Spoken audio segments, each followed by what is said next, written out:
Irmãos, uma boa noite a todos, graça e paz. Nosso seminário traz um tema para a gente refletir, para a gente pensar um pouco sobre ele, um tema que está aí no debate do cenário evangélico, e nada melhor do que um seminário reformado, uma teologia reformada, pensar a respeito desse tema, a respeito do tema da missão que integra o ser humano, uma missão que seja integral e não uma missão que seja apenas parte, contemplando apenas parte do ser humano. Nosso desafio agora à noite é falar sobre a justiça social à luz da Escritura Sagrada. Espero que no tempo que nos foi dado a gente consiga cobrir uma boa parte daquilo que nós planejamos para falar nessa noite aqui com os irmãos. Então, eu espero, irmãos, dar pelo menos 4 respostas ou trabalhar pelo menos 4 perspectivas nessa noite com os irmãos aqui. A primeira é conceituar a justiça social ou a responsabilidade social. Afinal de contas, do que nós estamos falando?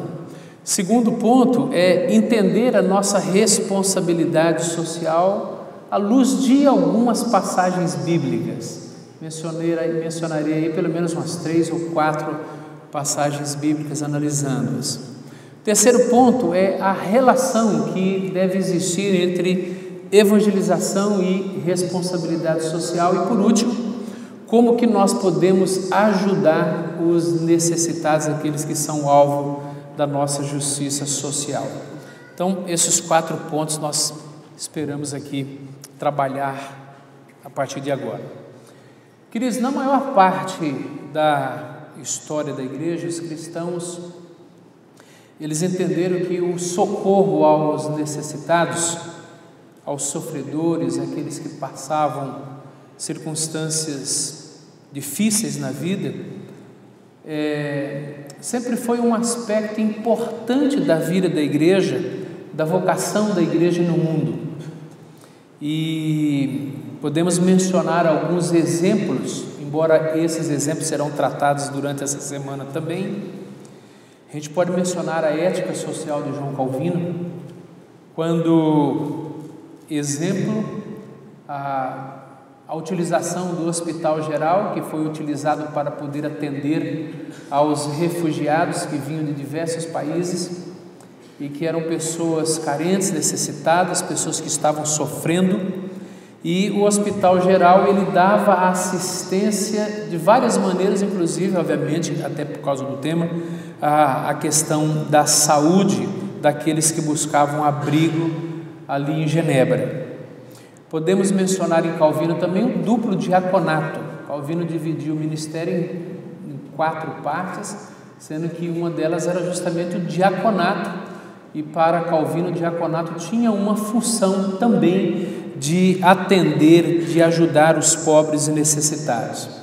Mencionamos aqui também os discursos de Jonathan Edwards, que falou algumas coisas a respeito do favor de um ministério voltado aos necessitados, um teólogo do intelecto, mas também de um coração apaixonado pela misericórdia. Abraham Kuyper, que será mencionado aqui, estudado aqui nessa semana, a influência dele na vida política, a ação social dos puritanos, o livro Santos no Mundo, desse autor Leiden Hayek, ele menciona diversos exemplos de como os puritanos trabalhavam na ação social na sua época.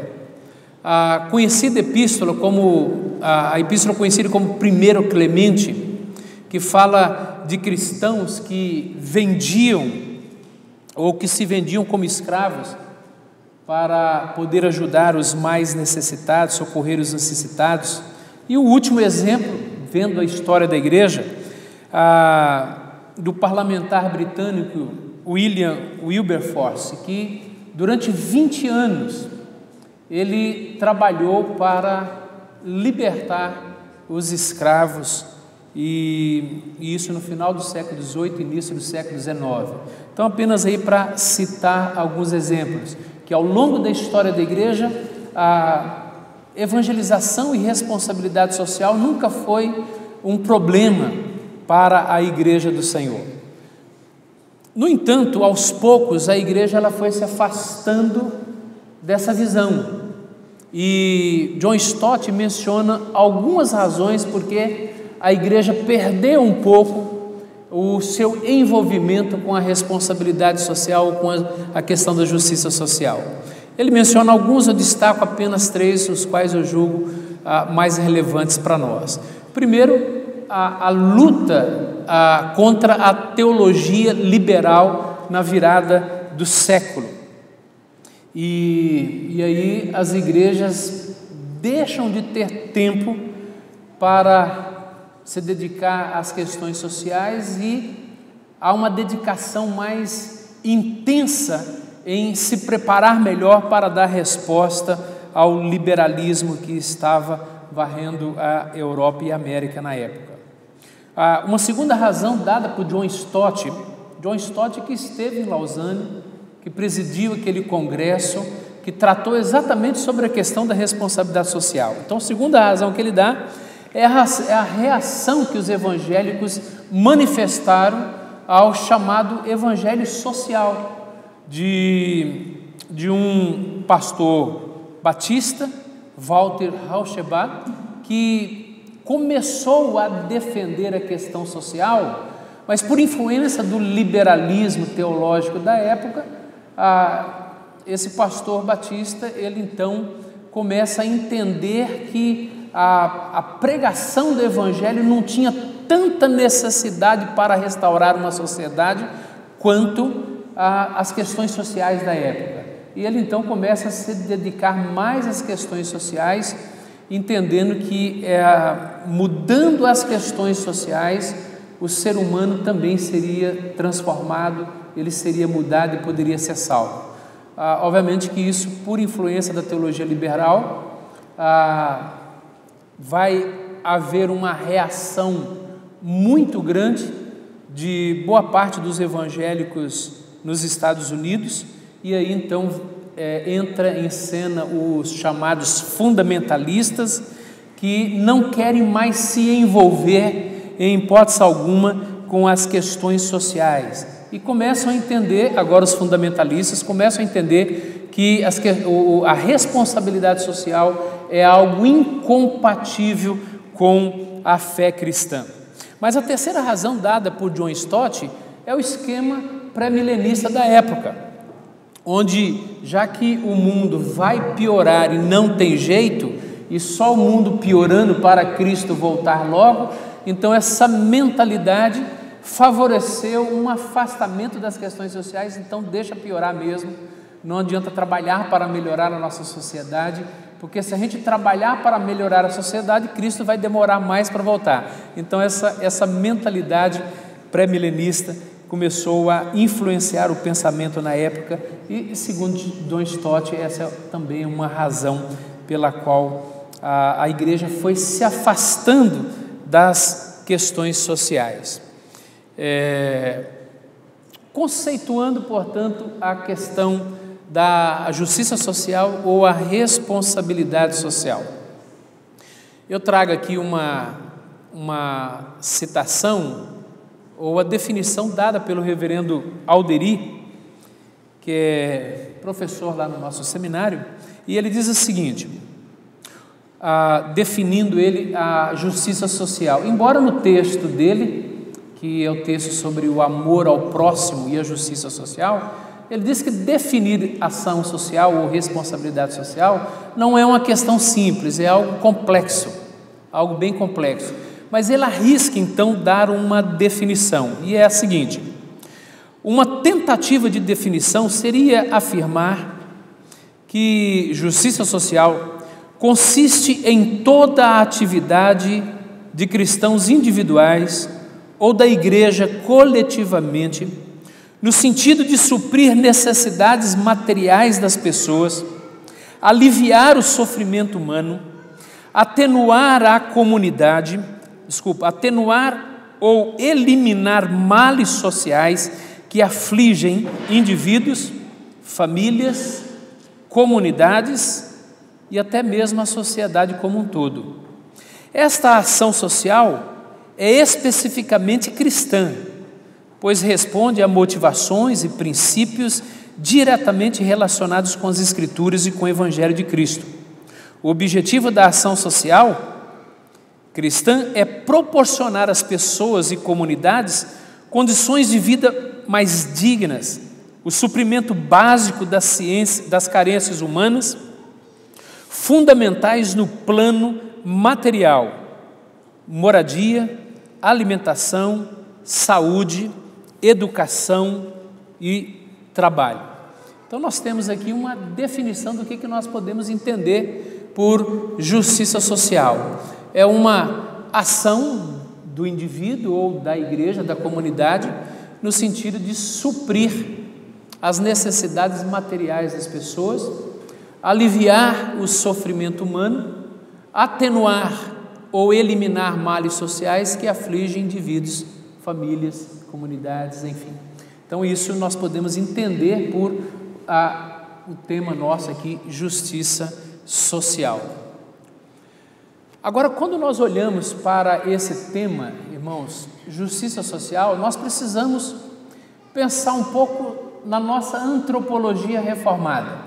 Se nós estamos fazendo justiça social ou assumindo uma responsabilidade social, isso acontece com pessoas. Nós estamos nos dirigindo a pessoas e onde nós queremos atender a algumas necessidades básicas dessas pessoas.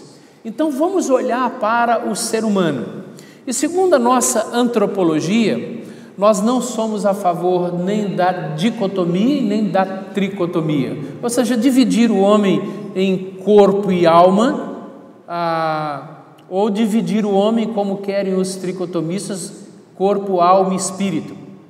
Lembro a opinião de Antônio Huckman de que nós não deveríamos fazer sequer essa divisão, mas olhar o homem como uma unidade psicossomática. Se assim dividirmos o homem entre alma e corpo, talvez seja só de uma maneira mais didática para dar uma ênfase em algumas características que são talvez mais enfatizadas na parte imaterial do homem e depois na parte material. Mas nós temos que olhar para o homem como um ser integral, como o homem que é íntegro, que é integral. E aí nós olhamos para esse homem que tem a sua parte material e tem a sua parte imaterial. Se a gente pudesse pensar na evangelização e na responsabilidade social, nós diríamos que a evangelização ela tem como uma ênfase grande na parte imaterial, na parte espiritual. É quando nós estamos pensando em levar essa pessoa à salvação da sua alma. E a responsabilidade social é atingir o homem, o ser humano, na sua parte material. No entanto, eu creio que nem assim nós deveríamos fazer. Quando nós pregamos o Evangelho, nós estamos pregando um Evangelho que é integral, que é inteiro, que ao mesmo tempo está atingindo e alcançando esse ser humano, o ser humano também na sua integralidade. É óbvio que nos últimos tempos eu tenho preferido não usar a expressão missão integral, por algumas razões óbvias, pelo próprio distanciamento que essa chamada teologia da missão integral, ela tem, a gente tem percebido esse distanciamento da teologia da missão integral na sua gênese, como a gente vê em Lausanne, em 74. No entanto, nós podemos fazer a opção por trabalhar o ser humano na sua integralidade, a missão na sua integralidade, ou seja, tentando alcançar sempre o homem na sua parte imaterial e na sua parte material. Nós não salvamos pessoas, nós não salvamos almas, nós não pregamos o Evangelho para salvar almas e levar almas para o céu. Nós pregamos o Evangelho para transformar pessoas. E quem vai para o céu não é a alma, é a pessoa. Por isso que nós cremos na ressurreição do corpo, porque a parte material ela também compõe o ser humano, ele não pode ser dividido. Então, quando nós pensamos numa missão, nós pensamos numa missão que ela é integral, ela é uma missão que pensa no ser humano, que tem tanto a sua parte material quanto a sua parte imaterial. Deixa fundamentar isso citando o teólogo Anthony Huckman, onde ele diz assim: em sua tarefa evangelista e missionária, a igreja deveria lembrar-se também que ela está tratando com pessoas completas, ou pessoas integrais, ou pessoas inteiras. Embora o propósito principal de missões seja confrontar as pessoas com o Evangelho, de forma que elas possam se arrepender de seus pecados e serem salvas através da fé em Cristo, todavia, a igreja nunca deve se esquecer que os objetos de sua empreitada missionária têm necessidades, tanto físicas quanto espirituais. Com isso em mente, continua Huckman, o fato de que o homem é um ser unitário, deveríamos evitar expressões como salvar a alma, quando descrevendo a tarefa do missionário, e deveríamos optar por uma abordagem holística, integral ou abrangente em missões. Esta abordagem, que algumas vezes é conhecida como o ministério da palavra e das ações, direciona o missionário a estar preocupado não somente a respeito de ganhar convertidos para Cristo, mas também em melhorar as condições de vida desses convertidos e seus vizinhos, trabalhando em áreas como agricultura, dietética e saúde, o estabelecimento de escolas para a educação cristã dos nacionais e a manutenção de clínicas e hospitais, tanto para o cuidado da saúde rotineira como da emergencial. Entretanto, não deve ser considerado como estranho à atividade missionária da igreja, mas como um aspecto essencial dela. Então veja que a preocupação de Huckman é justamente defender a integralidade do homem, quando ele trata da teologia do ser humano, a antropologia bíblica reformada. E aí então ele traz o tema da missão cristã, da evangelização, mostrando que é um equívoco quando nós pensamos numa transformação do homem que pensa apenas em salvar a alma e levar a alma para o céu, quando devemos então pensar em salvar o homem, o ser humano, que tem a sua composição física e a sua composição espiritual. Ainda estamos trabalhando dentro desse conceito da integralização do ser humano. Eu quero citar a frase de André Bieler. Para Calvino, com efeito, dúvida não há, diz ele, de que a palavra de Deus se dirige ao homem integral. Tudo bem, Calvino não usou a expressão missão integral, mas usou a expressão homem integral. Se dirige ao homem integral como um todo, na presente vida como na vida futura, em sua alma como em seu corpo, na vida espiritual como na vida material, em seu ser pessoal como em sua vida em sociedade. Quando Deus fala, Ele encontra o homem na totalidade do seu ser e do seu vir a ser. O que Belé está defendendo aqui, nesta obra, o pensamento econômico e social de Calvino, que é uma obra comum a muitos aqui, é justamente mostrando que Calvino tinha essa preocupação. A ética econômica e social de Calvino contemplava o homem como um ser integral. Portanto, nosso segundo ponto,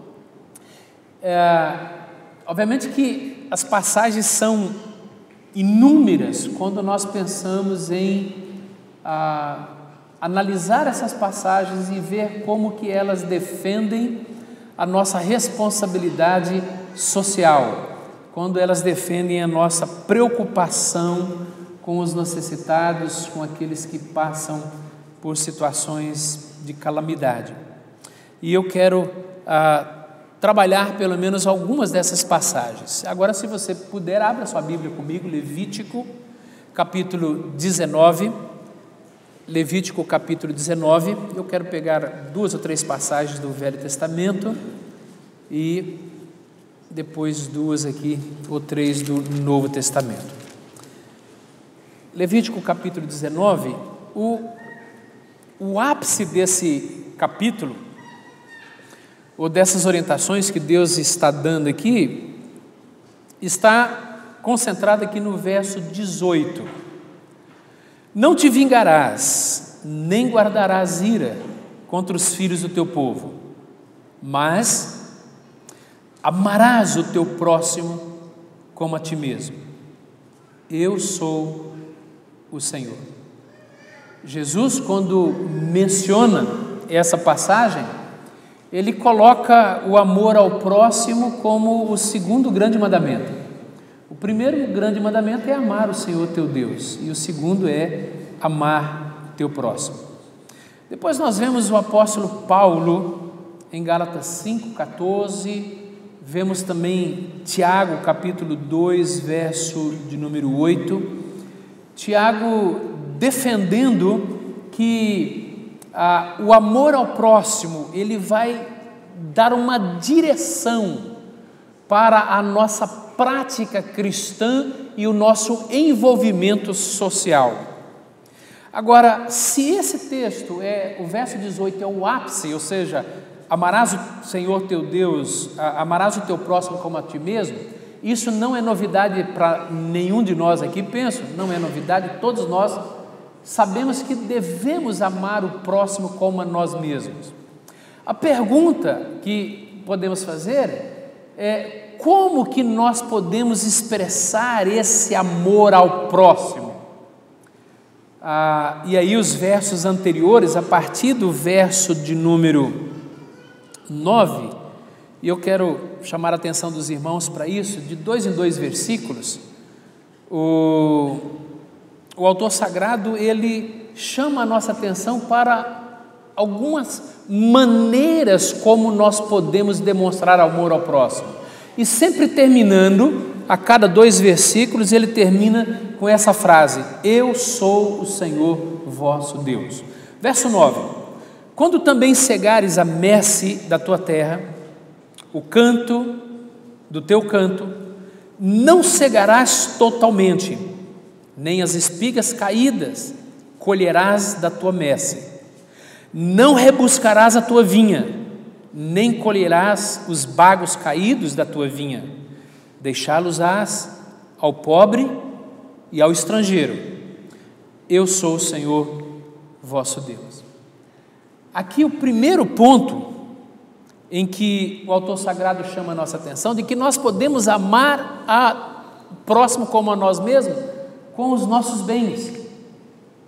E ele então está citando aqui a questão da rebusca, quando o agricultor, ao fazer a sua colheita, poderia deixar cair, ou propositavelmente ou não, mas deixava cair algumas espigas, algum fruto da sua colheita.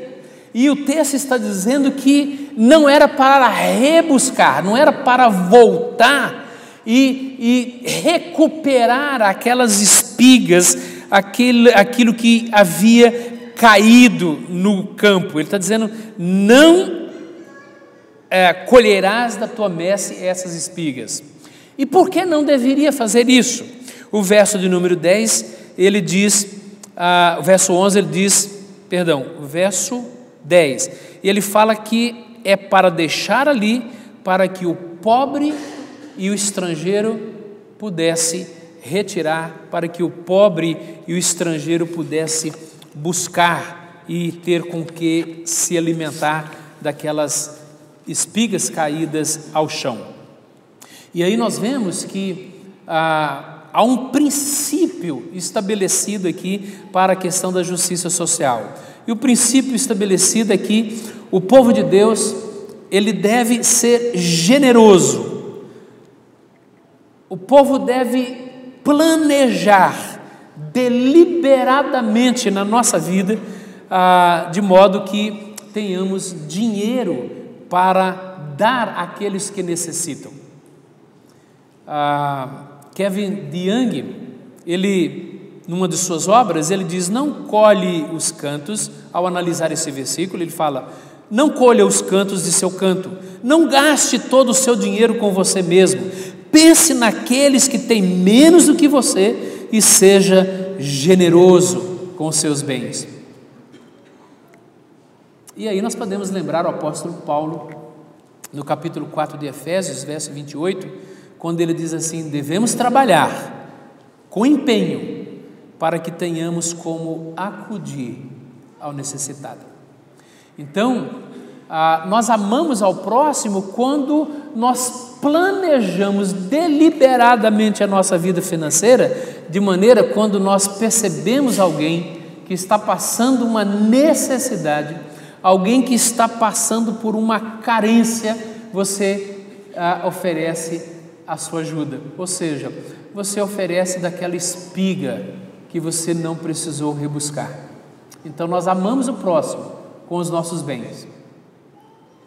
Aliás, nós vemos que João diz que se nós amamos a Deus, mas nós não amamos o nosso próximo, quando nós falamos para ele: vai se aquentar, Deus te abençoe, mas não dá nada para ele se aquentar, então não está em nós o amor de Deus, diz João. Mas amamos o nosso próximo também com as nossas palavras. Olha o verso 11: não furtareis, nem mentireis, nem usareis de falsidade cada um com o seu próximo, nem jurareis falso pelo meu nome, pois profanareis o nome do vosso Deus. Eu sou o Senhor. Aqui nós vemos que nós demonstramos, queridos, amor ao nosso próximo quando nós com as nossas palavras nós estamos ajudando as pessoas. E nesse texto nós podemos ver pelo menos duas situações ou dois contextos muito claros onde a questão da honestidade é extremamente importante para fazermos justiça. Primeiro nos negócios e depois nos tribunais. Nos negócios, quando nós não devemos lidar falsamente com as pessoas, enganar as pessoas. Às vezes, ao fazer negócio, nós podemos, quem sabe, ao vender um veículo, você sabe que o seu veículo tem um determinado problema, mas você precisa passar o seu veículo para frente e omite da pessoa que está comprando o seu veículo o defeito que ele tem. Quando nós fazemos isso, nós não estamos demonstrando amor para com o nosso próximo. Nós não estamos usando palavras para fazer justiça e ajudá-los. Aliás, se a gente puder prejudicar, alguns pensam assim. Então nós amamos o próximo quando nós somos honestos nos nossos negócios, e também o contexto aqui fala dos tribunais, justamente numa época em que a comprovação de algo dependia muito das testemunhas, não havia provas, não havia câmeras, nada que registrasse, e dependia tão somente do testemunho das pessoas. Então, falar a verdade era muito importante. E hoje nós vivemos uma crise de falar a verdade. Nós vivemos uma crise. Mencionei o caso do carro aqui, mas é interessante. Alguns anos atrás, eu estava querendo vender um carro e ele estava com a quilometragem, assim, já tinha passado de 90 mil quilômetros. E aí, conversando com alguém que eu queria vender o carro, mas estava difícil porque o carro estava muito rodado. Aí ele me deu uma sugestão, ele me deu um conselho. Ele falou assim: pastor, eu sei de um lugar, se o senhor levar lá, eles colocam o velocímetro na máquina e volta e coloca com a quilometragem que o senhor quiser. Olha o conselho. amar ao próximo como a ti mesmo é não fazer com o outro aquilo que você sabe e deseja que não façam com você. Então, isso é fazer justiça, isso é fazer justiça social.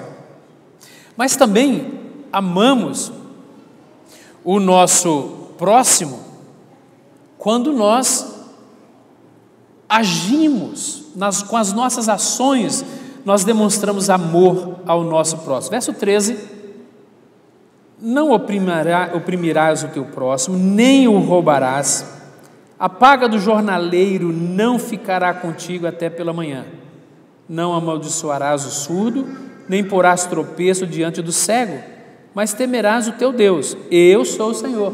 Então, pela terceira vez, eu sou o Senhor, mas antes ele faz um destaque de que nós podemos amar o nosso próximo fazendo justiça, e a maneira como nós fazemos justiça é não atrasar o salário daqueles que dependem dele, não pagar o salário combinado, no tempo combinado. Era na época uma forma de opressão, e é isso que o autor sagrado está chamando a nossa atenção aqui, para não oprimir o próximo, nem roubar dele, nem a paga do jornaleiro, deixar de pagar o trabalho de um dia de trabalho. Isso era o trabalho do jornaleiro. Então, o autor sagrado está dizendo que nós precisamos amar também com as nossas ações. E o princípio desse ponto é que o povo de Deus, ele não pode se aproveitar do fraco. O povo de Deus, o cristão que ama a justiça social, ele não se aproveita dos fracos. Amamos a Deus também com os nossos julgamentos. Verso 15: não farás injustiça no juízo, nem favorecendo o pobre, nem comprazendo ao grande, com justiça julgarás o teu próximo. Não é favorecer o rico em detrimento do pobre ou vice-versa, mas amar o próximo é ter atitude equilibrada, justa. O amor concreto e justo, ele é imparcial. Não vou beneficiar o pobre por ser pobre, não vou beneficiar o rico porque o rico pode de alguma maneira me compensar lá na frente. Não, em hipótese alguma. Eu faço justiça social quando nos meus relacionamentos eu ajo de maneira justa, independente da classe social, independente se é pobre, independente se é rico, eu ajo de maneira justa no meu julgamento. Então eu não posso ser nem a favor do rico e nem a favor do pobre só pelo fato dele ser pobre.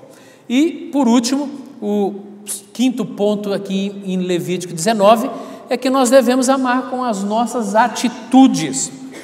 E o verso, portanto, aí o verso 17 e 18, não aborrecerás, verso 16, não andarás como mexeriqueiro entre o teu povo, não atentarás contra a vida do teu próximo, eu sou o Senhor. E depois, não aborrecerás teu irmão no teu íntimo, mas repreenderás o teu próximo, e por causa dele não levarás sobre ti pecado. Não te vingarás, nem guardarás ira contra os filhos do teu próximo.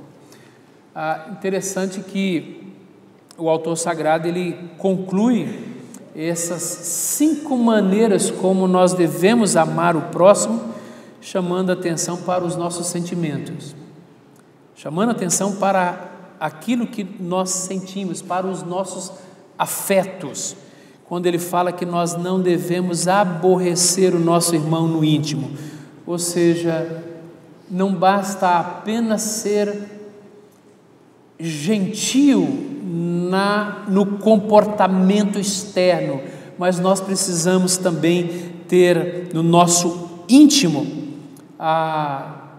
amor para com aquela pessoa.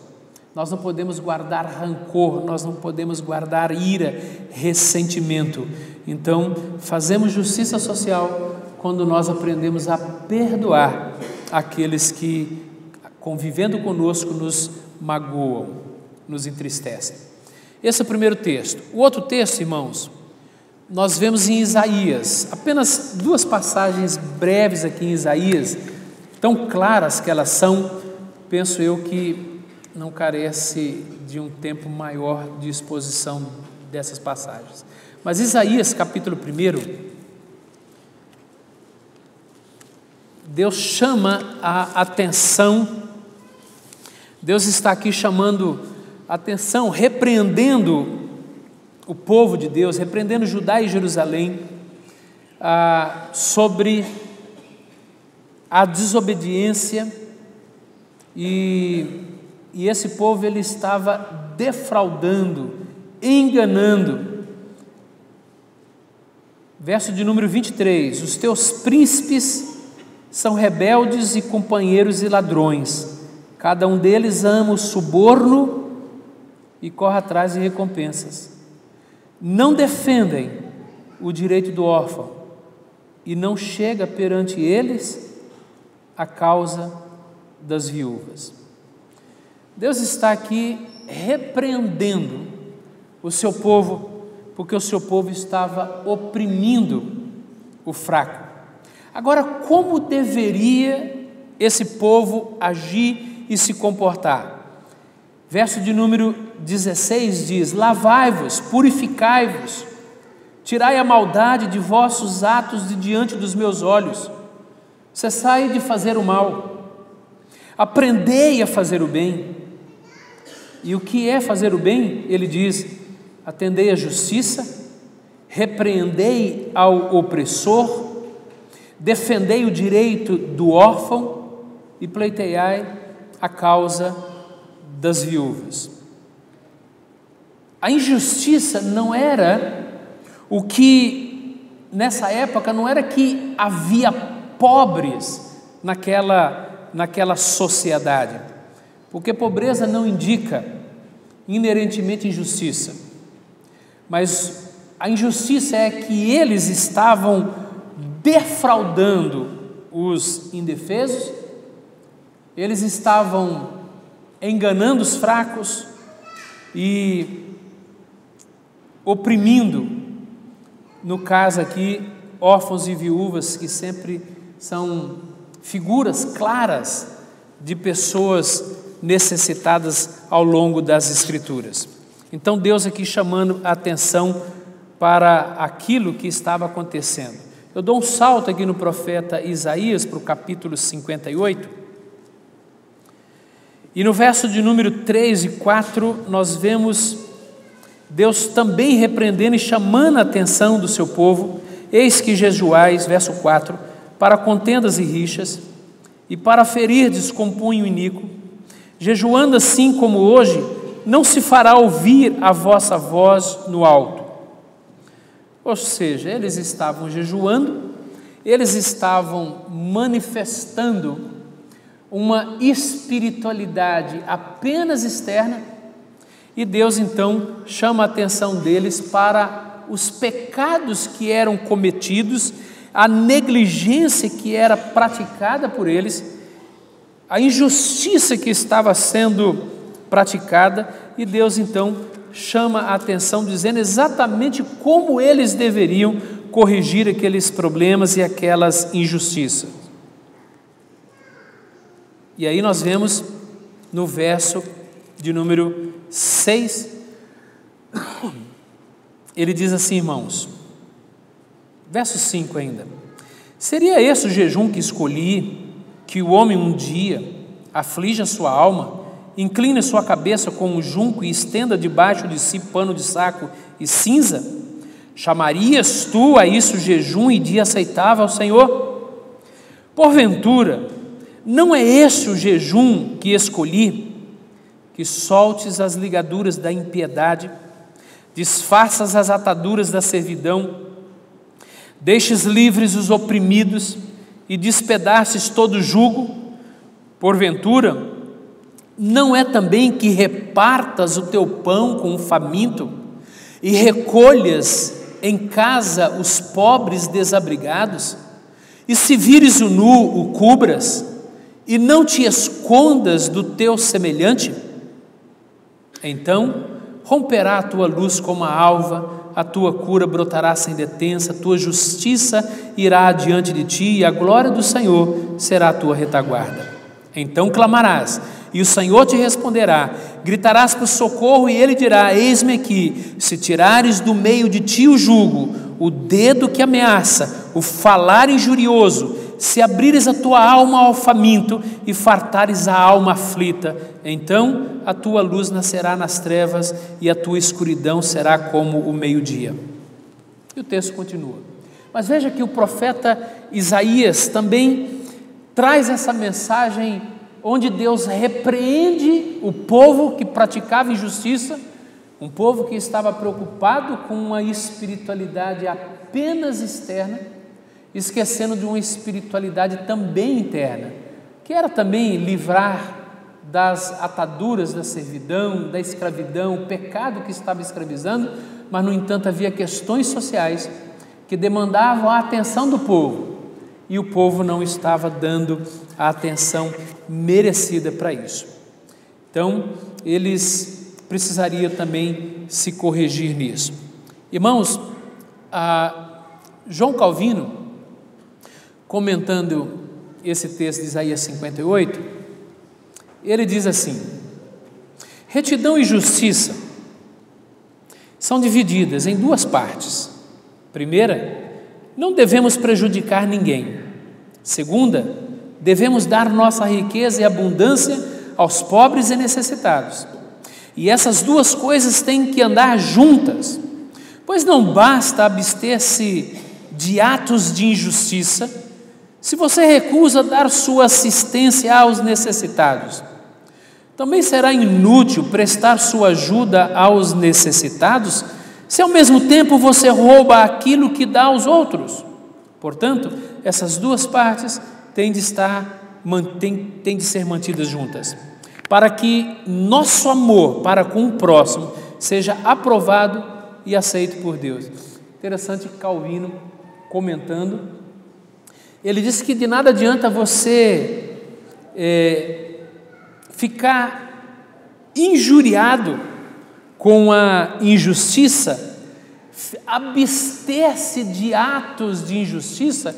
Quando nós vemos a injustiça, nós não agimos de maneira proativa em direção à situação para poder promover então a justiça. Não basta apenas sentir dó, não basta apenas sentir pena.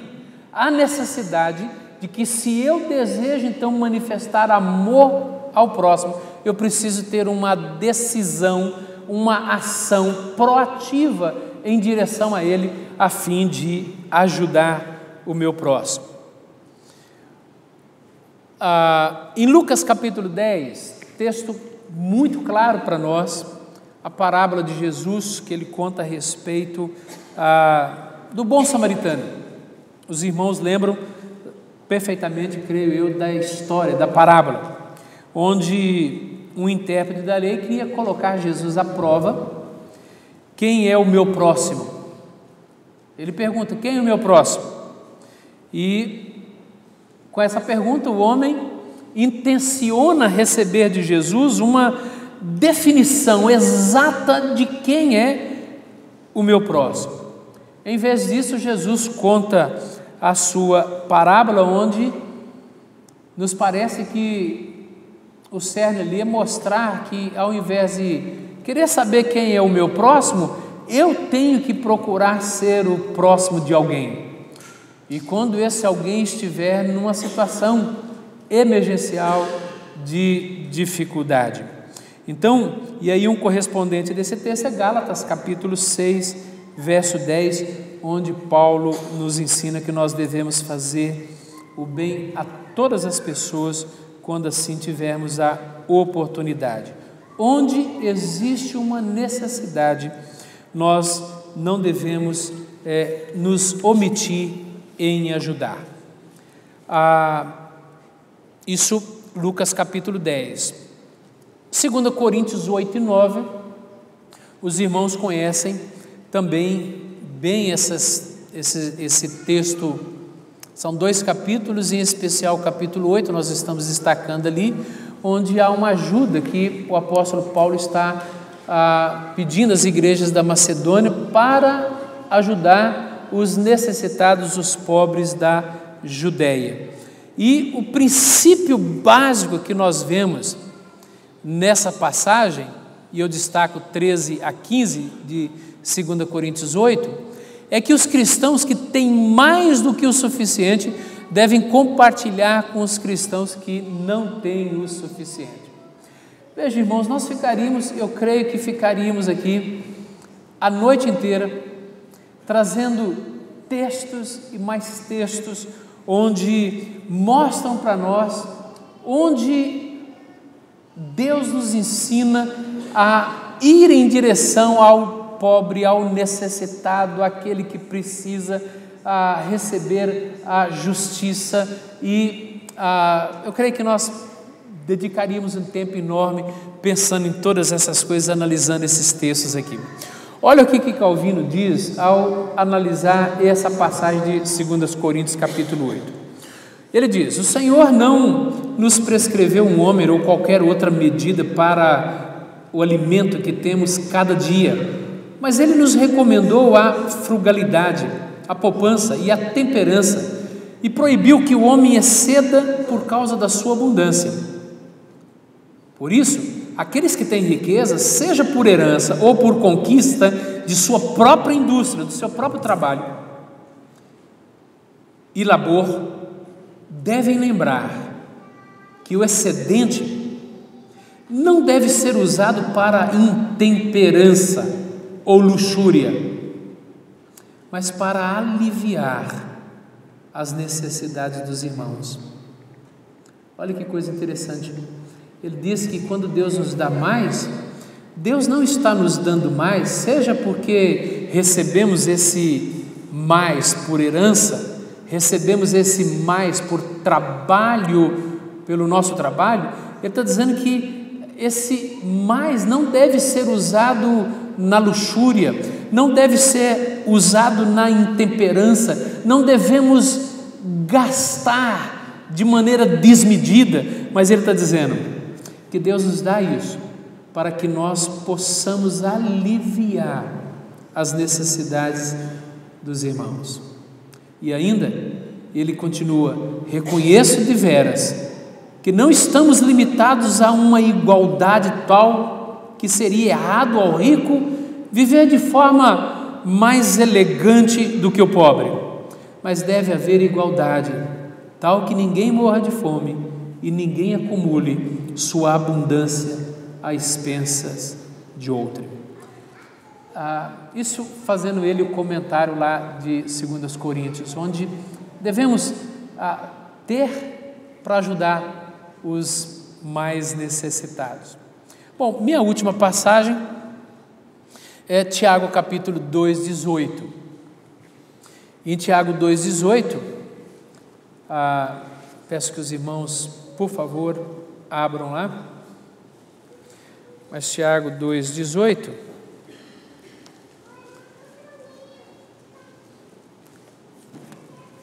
ele diz: mas alguém dirá, tu tens fé e eu tenho obras. Mostra-me essa tua fé sem as obras, e eu com as obras te mostrarei a minha fé. Uma forma de demonstrar a nossa fé é, segundo no texto de Tiago, está relacionado também à maneira como nós nos relacionamos com os pobres. E há pelo menos 3 maneiras em que eu demonstro a minha fé, à luz do texto de Tiago, em relação aos pobres, de 3 maneiras. E ele diz: quando eu visito os órfãos e as viúvas em suas aflições. Por que órfãos e viúvas? Nós sabemos, o órfão e as viúvas são dois personagens ao longo da Escritura que sempre caracteriza a necessidade, sempre caracteriza alguém que está numa situação de penúria, alguém que está precisando de que se faça justiça, que ajude, que auxilie. Então, visitar os órfãos e as viúvas em suas necessidades, em suas aflições. Ou seja, ir para ajudar, não é só para fazer uma visita, orar e ir embora. É ir saber das suas necessidades e ajudá-las. Segundo, tratar os pobres com dignidade e não mostrar parcialidade para com os ricos. Parece-nos que, segundo o texto 2, de 1 a 7, esse era um problema no tempo de Tiago. Quando uma parte da igreja estava mostrando e privilegiando e beneficiando os ricos, simplesmente por causa da questão social deles. Então, Tiago condena e mostra que alguém que crê e tem fé, demonstra essa fé em não mostrar parcialidade para com os ricos. E terceiro ponto aí é não oprimir o pobre, negando-lhes o pagamento, capítulo 5, de 1 a 6. Isso é claro também nesse texto. Então, apenas algumas passagens mostrando que, à luz das Escrituras, ajudar o necessitado, ajudar o pobre, ajudar alguém que está fazer justiça social não é uma coisa do marxismo, não é algo que a sociedade inventou. Isso está no coração de Deus. Deus vê essa necessidade e quer que a sua igreja ame ao próximo como a nós mesmos, e assim possamos fazer justiça ajudando aqueles que necessitam. Meu terceiro ponto é o seguinte: qual é a relação entre evangelização e responsabilidade social? Se nós estamos falando aqui tanto de justiça social, nós precisamos pensar qual é a relação que existe entre essas duas questões tão importantes aqui para nós. Primeira coisa que nós temos que perceber, irmãos, é que a ação social ou a justiça social, ela é uma consequência da evangelização. Eu penso na justiça social e na responsabilidade social como uma boa obra que nós, como cristãos, devemos fazer. Mas só o cristão pode fazer boas obras. Aquele que ainda não foi alcançado pela graça de Deus e não foi regenerado, ele pode fazer obras, mas ele não faz boas obras. Porque as boas obras, elas são feitas porque tem a motivação de agradar o nosso Redentor. Então, por isso elas são boas, elas são feitas em Cristo, elas são feitas para glorificar a Deus, para agradar a Deus. Então, em primeiro lugar, nós temos que entender que justiça social é uma consequência da evangelização. É porque eu fui evangelizado que eu consigo fazer ação social. É porque eu fui alcançado com o Evangelho, a minha vida foi transformada, eu entendo hoje quem é Deus e qual é o desejo de Deus para com o necessitado, que eu me envolvo na ação social. Quando eu faço ação social como alguém que foi alcançado pela graça de Deus, e eu quero agradar ao meu Deus em fazer justiça social. Então é consequência da evangelização. Então eu não posso pensar em responsabilidade social, eu não posso pensar em justiça social ou ação social, eu não posso pensar nisso sem pressupor a evangelização. A evangelização é um meio pelo qual Deus produz nas pessoas um novo nascimento. E essa nova vida se manifesta no serviço prestado aos outros. E aí Paulo diz: a fé atua pelo amor. Então esse é o primeiro ponto e que a gente precisa deixar claro para nós aqui. A questão das boas obras, há uma distinção, eu vejo distinção entre obras e boas obras. Obras são aquelas obras sociais que são feitas fora de Cristo, são obras. Elas nunca vão conseguir agradar o Redentor, elas nunca vão conseguir agradar a Deus, porque elas não são feitas para glorificar a Deus. Mas quando eu sou evangelizado, conheço a graça de Deus, eu fui transformado, eu fui mudado, consequência de eu ter sido evangelizado e alcançado pela graça de Deus, eu vou olhar para o ser humano e, ao perceber a sua necessidade, eu posso estender a minha mão e ajudá-lo, porque eu estou amando o meu próximo como a mim mesmo. Mas eu não posso amar o meu próximo se antes eu não amar a Deus acima de todas as coisas. Então, a evangelização, consequência da responsabilidade social. E o segundo ponto aqui, mostrando essa relação entre evangelização e social, que eu sei que tem sido debatido por aí afora, é a questão de que a ação social ela pode ser uma ponte para a evangelização. Ela pode ser uma ponte para a evangelização. Esse autor que eu cito aqui, olha o que ele afirma. O meu ponto é que as igrejas não deveriam separar a proclamação do evangelho dos atos de misericórdia, ou da justiça social, ou da responsabilidade social. Se uma congregação ela está apaixonada por mostrar a bondade ao pobre, deve-se reconhecer que nossas maiores pobrezas são espirituais. E o melhor pão que podemos distribuir é o pão da vida. Mas se uma congregação é particularmente apaixonada por evangelismo, ela também deve reconhecer que Deus não nos fez espíritos sem corpo. Portanto, a fim de amar nosso próximo, como Jesus nos ordena, nós deveríamos, conforme pudermos, tratar de suas necessidades práticas também. Afinal, o bom samaritano não deu um folheto ao homem ferido, ele tratou de suas feridas. Então, a ação social é uma ponte para a evangelização. Atos de misericórdia ou justiça social, quando você caminha em direção ao necessitado para suprir-lhe as necessidades. Se essa pessoa não for cristã, se ela não for crente em Jesus Cristo, nós estamos demonstrando para ela o amor de Cristo na vida dela, o amor de Jesus por ela. Então, de certa forma, quando você faz ação social, você está abrindo uma porta para pregar o Evangelho àqueles que ainda não conhecem a Cristo. Ou seja, queridos, justiça social, responsabilidade social, atos de misericórdia vão abrir as portas, vão gerar oportunidades para a gente evangelizar. E ainda, quando nós mostramos amor prático às pessoas, nós criamos facilmente essas pontes. Quando nós demonstramos amor prático, nós ganhamos e conquistamos o direito de sermos ouvidos por essas pessoas. Então essa é a relação que nós podemos ver entre evangelização e responsabilidade social. Não é coisa de adotarmos uma e abrirmos mão da outra. Não, devemos adotar ambas, as duas.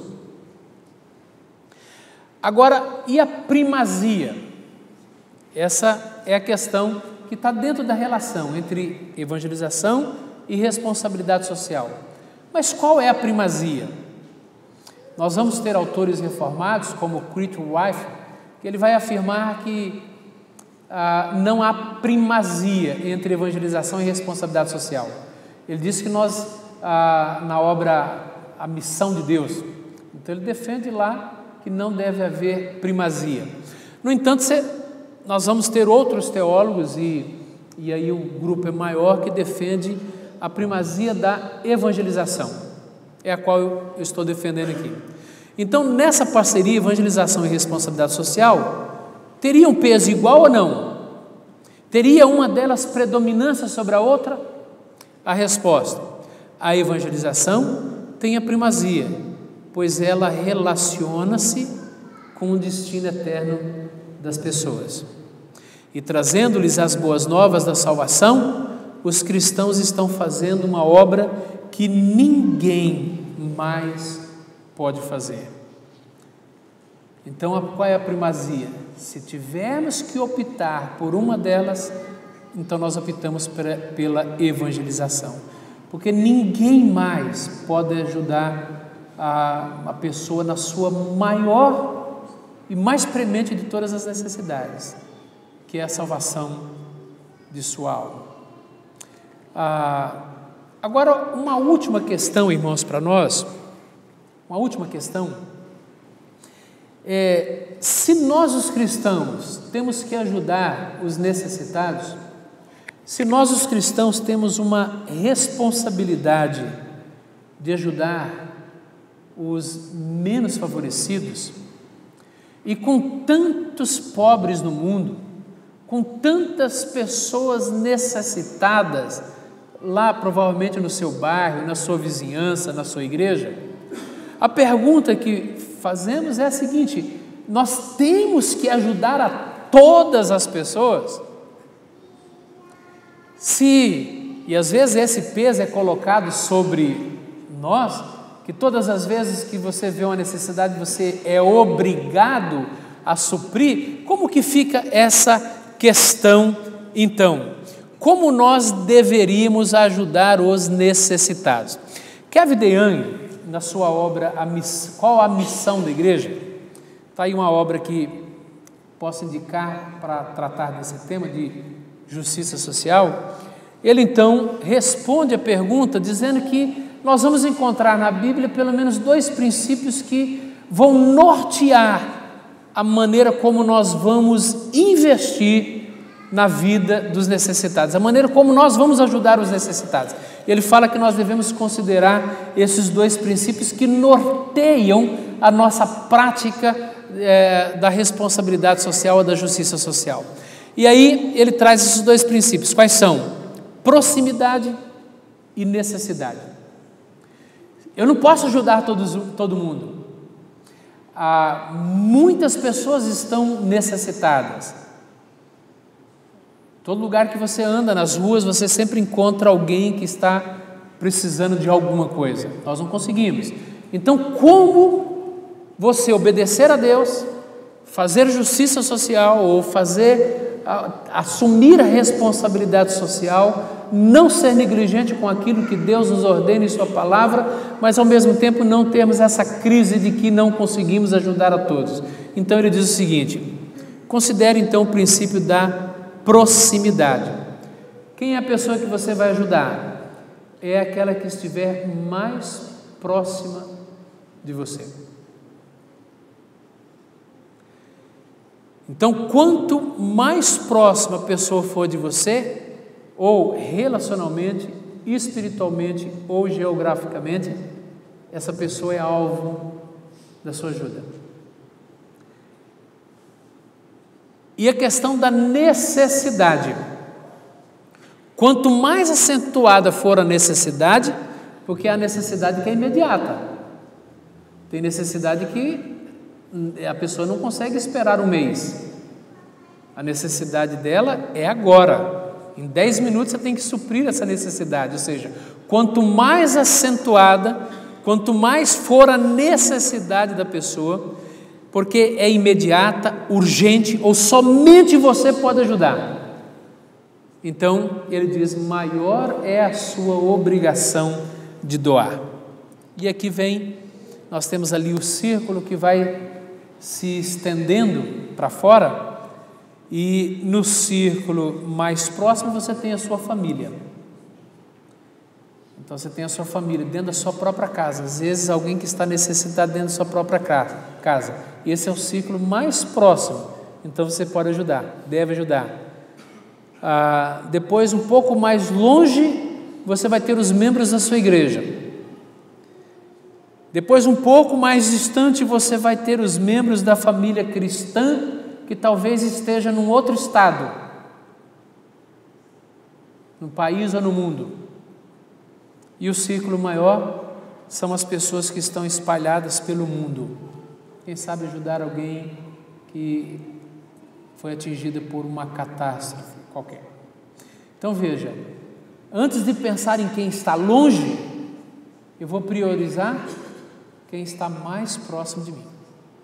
Então, segundo Kevin DeYoung, partindo da proximidade, e da necessidade, nós vamos então ajudar.